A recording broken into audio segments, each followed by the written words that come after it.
First of all, the title of the presentation is called The Joy of Growing Herbs.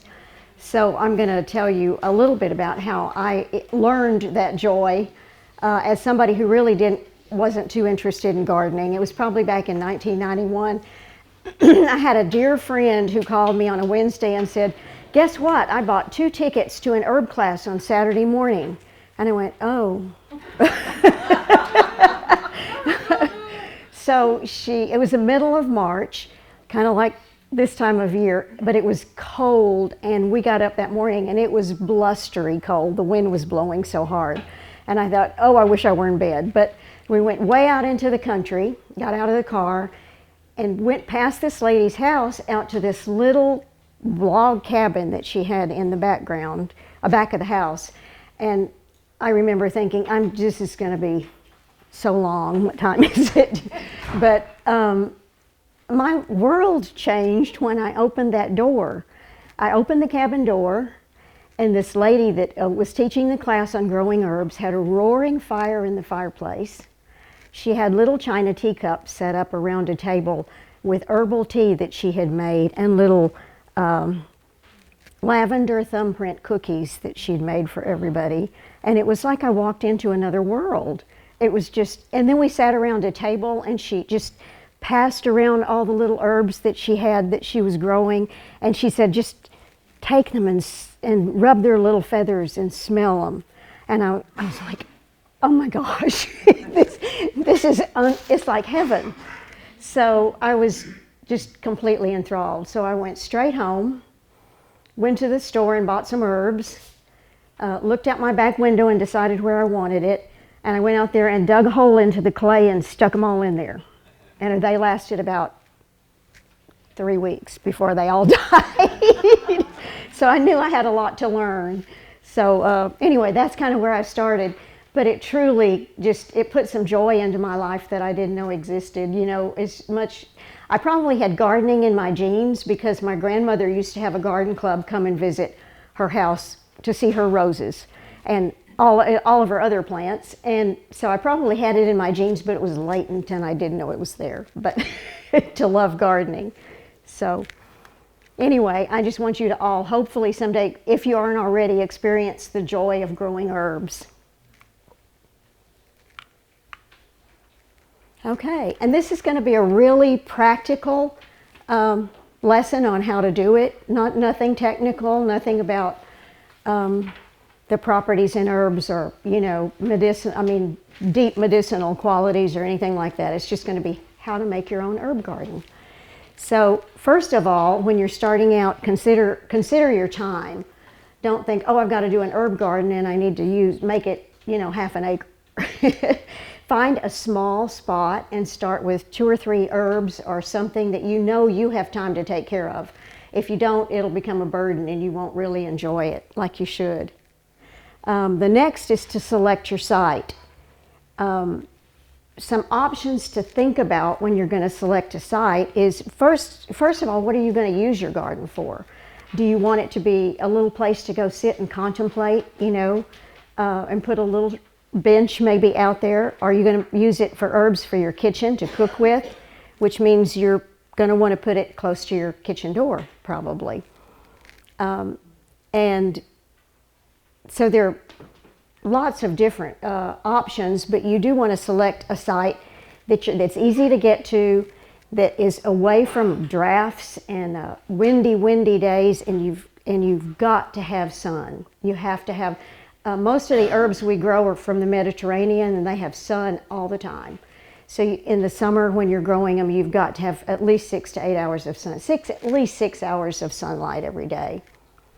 And the next thing to do is to design your garden. And I would suggest getting a piece of graph paper and drawing out how you want your garden to look and where you might want to space your plants, because it really helps to have that in your mind when you're really ready to go shopping for your plants. So, okay, again, sun. There's nothing more important than sun other than the soil, because it is just absolutely a necessity. Now here's an example of a little tiny herb garden tucked away in a corner, and that's a perfect kind of size to start with, just something small if you're not sure you want to do this yet, or if you just want to give it a try. But the thing you have to do, which is the thing I didn't do when I planted my first one, is amend your soil. It has to have really good drainage. It has to be loose and airy so that your herbs can live. I usually amend my soil with evergreen compost. Not that I'm promoting evergreen, but I buy evergreen compost manure. It's in a bag. You can dig it into your soil, loosen it up, and you do need to have a pH balance in your soil of between 5 and 7.5, 6 and 7.5. You can get a really inexpensive soil test kit to test the pH level of your soil before you start, which is a really good idea. You can probably find one on Amazon for a really good, price.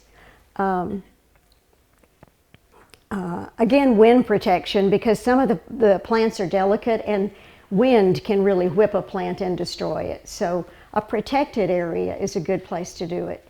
And especially a protected area if you want it to be a little garden where you can go and sit and contemplate life. And gardens are sometimes meant to do that.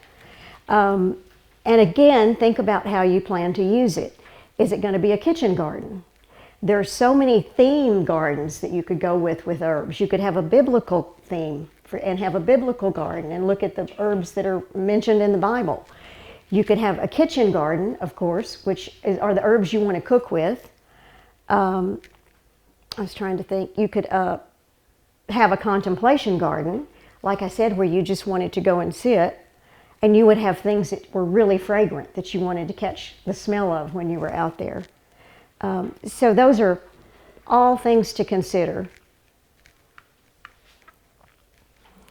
And when you are designing your garden, you can get a lot of ideas just browsing magazines for photos of what you would like your garden to look like. Now, this is an extremely formal garden, which probably had a lot of work put into it. So it's probably not an easy one to start with, but it might, if you gear it down to a small area, I mean, you might be able to just decide to plant a row of sage and a row that crosses another row and have a very formal designed garden. Informal is just to have them growing in groups. And I would say that sometimes you might want to do 3 of an herb instead of just one, just spots of herbs all over, so that you have sometimes just a glomp of a color, a larger area of color is a little bit more attractive than just having plops of plants all around. So you might think about planting a little bit more of a particular herb you want and pick 2 or 3 of those plants. Again, draw up your plan on paper. You want it to be no more than 4 or 5 feet across, because you need to be able to reach into your middle of your garden to harvest, so you don't want to have to walk through all your other plants to get there. And the plants should be about 2 feet or less from your path, so that you can just reach right over and harvest from there. Put your taller plants in the center, and you can garden right into the ground, or you can use raised beds. And then you can, if you don't have an area in the yard where you can plant, you can have a wonderful herb garden in pots on a patio or a deck.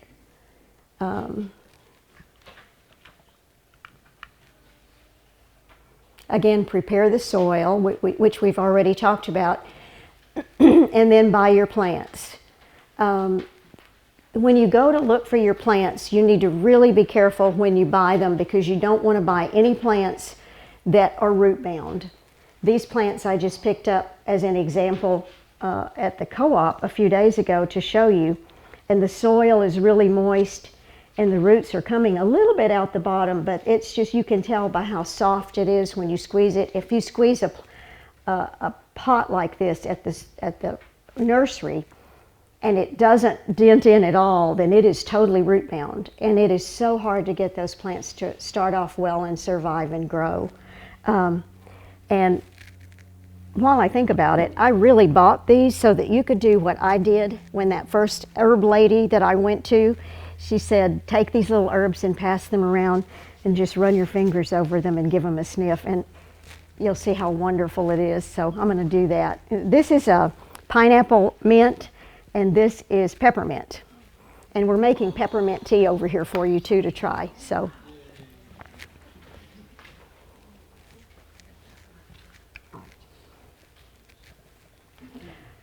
The other thing about your plants is to be sure there are no yellowed leaves on them. And then check really closely for any kind of disease, any kind of pests. And sometimes little white mites and things, you have to really look close. So just get down and really inspect the leaves carefully before you buy them to be sure they don't have any pests to bring home to your garden. Okay, and then it's time to plant your herbs. Before you plant, again, we're going to go over preparing soil again because it's so important. Eliminate the weeds. You can loosen and dig your soil in early spring. Right now is a perfect time to start an herb garden. Absolutely perfect. And add compost if needed. You can add vermiculite to it or even some sand or grit to loosen up the soil because herbs really do like the soil to be slightly loose. You don't want it impacted like the clay that I planted mine in the first time. And they prefer a slightly alkaline soil. So again, it's a good idea to do a soil test.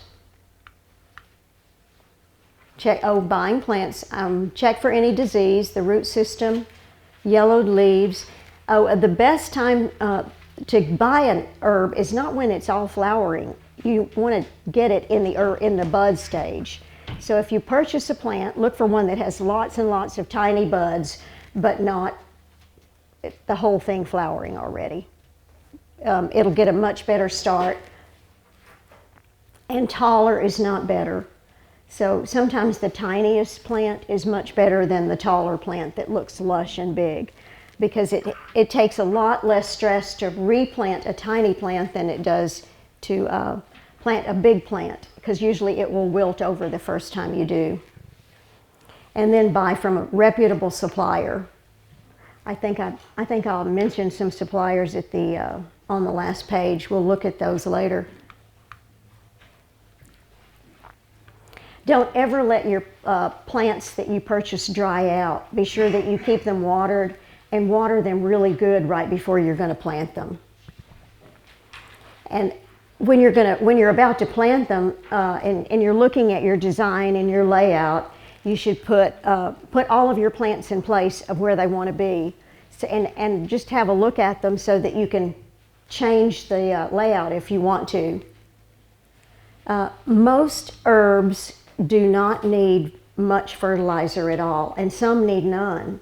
So on the list that I passed out, the handout, it shows you a list of the herb plants that do require feeding and the ones that don't, and most of them don't.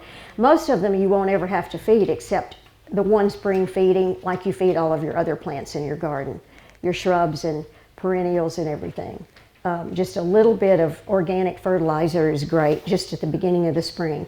There are very, very few that you even have to think about for the rest of the summer. And when you're planting, fill the hole with water if the soil is dry at all. And one thing I did, I experimented a little bit this year. The last 2 years, I've actually done the herb garden at the Ag Center for the last 4 years. The first 2 years I didn't do this, but I have a neighbor that lives down the street from me that insists that gardening by the signs in the Farmer's Almanac calendar makes a huge, huge difference. And I found that it did.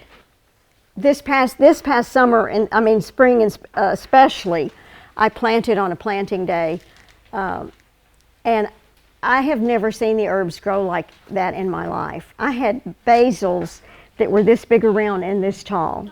Wow. I mean, they were just absolutely incredible. And back to feeding, I wanted to mention that because I forgot to. When I plant my herbs, I put a handful of compost, like Black Cow which is one of the ones I particularly use. I put a handful in the hole, and that seems to give them a jump start, and it really makes a difference. But I have never seen anything like planting on a planting day and what it's done. I'm trying to, Farm Bureau puts out a wonderful Farmer's Almanac type calendar every spring. And you can stop by there and get one, and it'll tell you which days are planting days, which days are weeding days, which days are fertilizing days, and it's made an amazing difference in my garden. And if you don't want to plant from plants, you can start from seeds. Most of the herbs are better started in pots, and mostly annuals do better than perennials in pots. Your basils, oregano's a perennial, sage is a perennial, fennel is a perennial, and actually dill there's 2 or 3 varieties that are actually that are better to plant directly in the ground as opposed to putting in pots. I think I made a list of those. We'll see. So you're going to plant those in seed trays. You can plant you can just put lots of seeds in a big seed tray that's full of dirt, and as they grow up a little and they're about this high, you can put them into a pot. And if you're going to do them by pots first, of course you've got to have water, warmth, and light. So you probably need, in our area, a grow light if you're going to get them to really do well in the house before you put them outside. And before you plant them, you need to put them outside several days and let them harden off before you plant them in the ground. Of course, you have to wait till all danger of frost is past until you plant them. These are the ones that you can direct sow. These actually do better being direct sowed than they do in pots.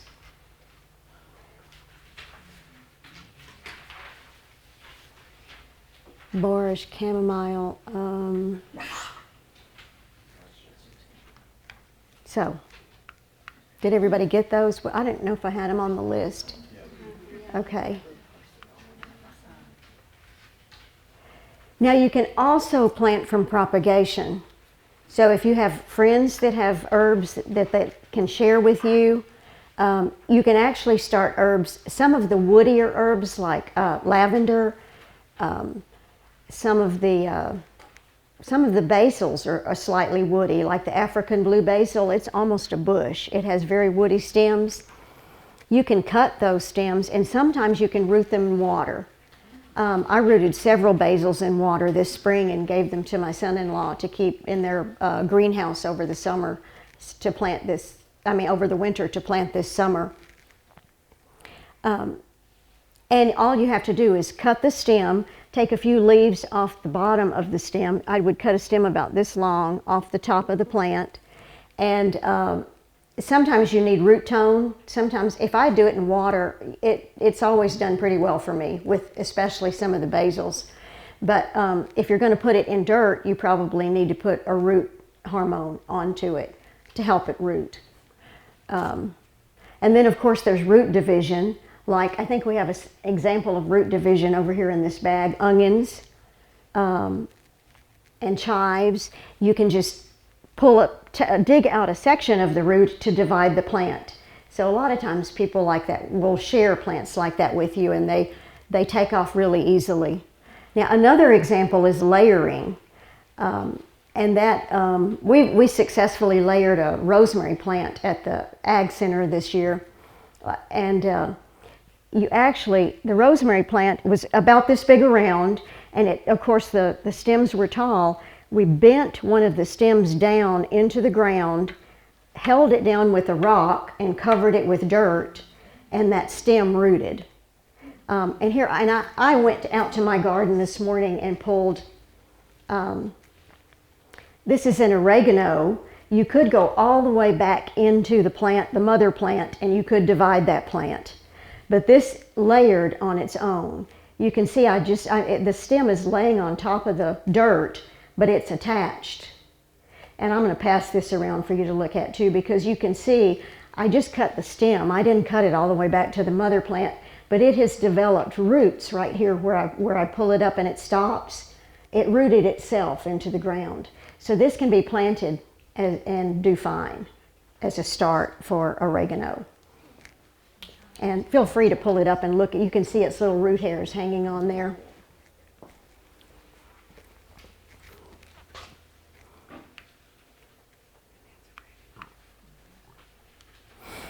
Okay, maintenance. This is the hard part. Of course, mulching is going to keep your plants moist all the time, and it's really beneficial for the herbs. Most herbs grow, the more you clip them, the better they grow. So that's a constant job during the summer, is clipping your herbs. Once you get your herbs established and watered good, the first week or two or three, even in hot summer, most of them won't require a whole lot of watering. Now, last summer, and the summer before especially, we had a super drought, it felt like, and you had to water. I had to water the herb garden a lot more last year than I have in previous years. And feeding, as I mentioned, I think we went over that already. Very few of them need any food during the year at all. Some of the really green ones, like parsley, likes nitrogen to be fed to it from time to time. But most of them don't require any food at all during the middle of the year. Just to do that little bit of spring feeding when they come up the next year at this time of year. And then the hardest part, of course, is weeding. No explanation for that one. Everybody knows how to do that, I'm sure. Okay, now we're going to talk about harvesting. The first is to choose a fine sunny day for picking. The potency of the herb is much stronger early in the mornings than it is during the day. If you get hot sun in it all day, it loses some of its potency. So you should pick early in the morning, but be sure you pick it after the dew has dried, because you don't want to hang your herb to dry, or whatever you're going to do to dry it, with any moisture on it at all, because you can get mildew or a fungus growing in it, which is not good. So pick only the prime material at its very peak. Use clean, sharp scissors or small clippers. And I sometimes, when I first started out, I would just go out and just pick a huge amount of mint or something, and discovered that it's much easier just to pick a little each day and start kind of a rotating drying process. And there are several different ways to dry. I picked some parsley. I'm gonna put that down a second and then I'll talk.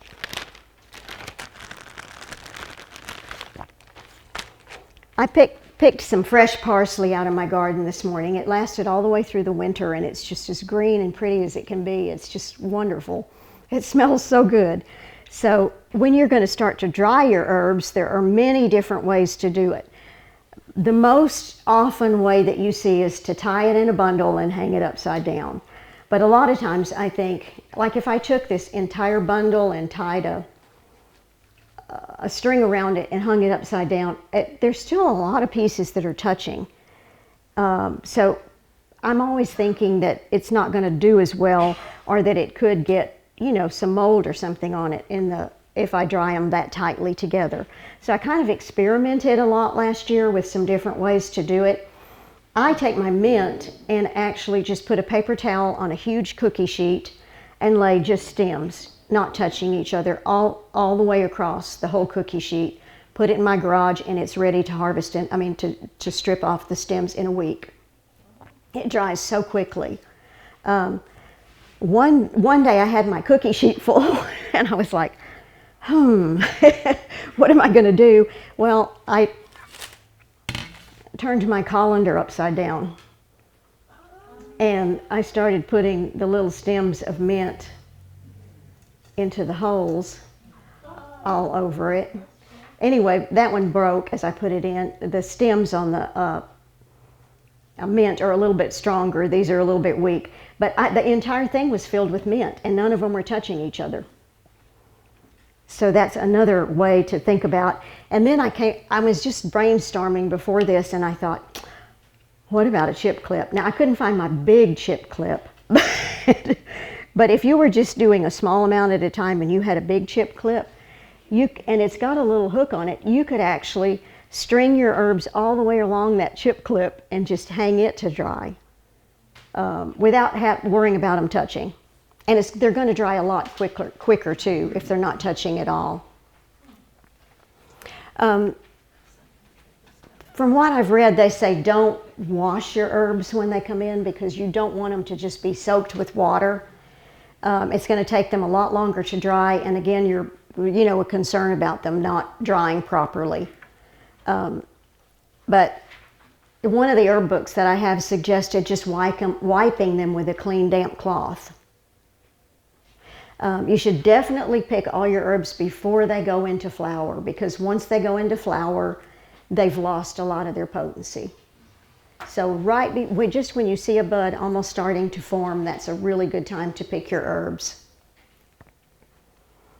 And if you pick larger herbs, you can the ones that are small, that have small leaves, you can leave on the stem. If you have a big leaved plant like sage, then you're going to want to take your leaves off and lay them out before drying. Don't leave them on the stem because they're going to be touching each other too much.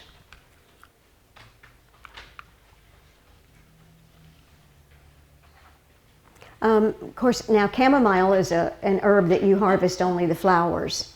So if you were going to harvest chamomile, you'd cut the flowers soon after they open when they're at their best. Pick the single little blooms and cut off the petals and flowerets, and then just spread the flowers out to dry. Again, you could just put them on a paper towel in a cool, dark place. And lavender usually is picked on a stem and dried on the stem. And it's very easy to strip that off and the flowers.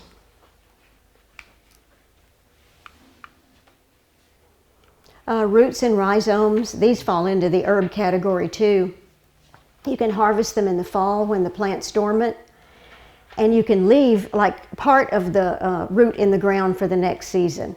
We have a beautiful horseradish in the herb garden. It's probably this big around right now. It really should have been harvested last year, but it is quite a job to dig that root up. But you can cut the root off and leave part of the root in the ground, and it'll come back next year.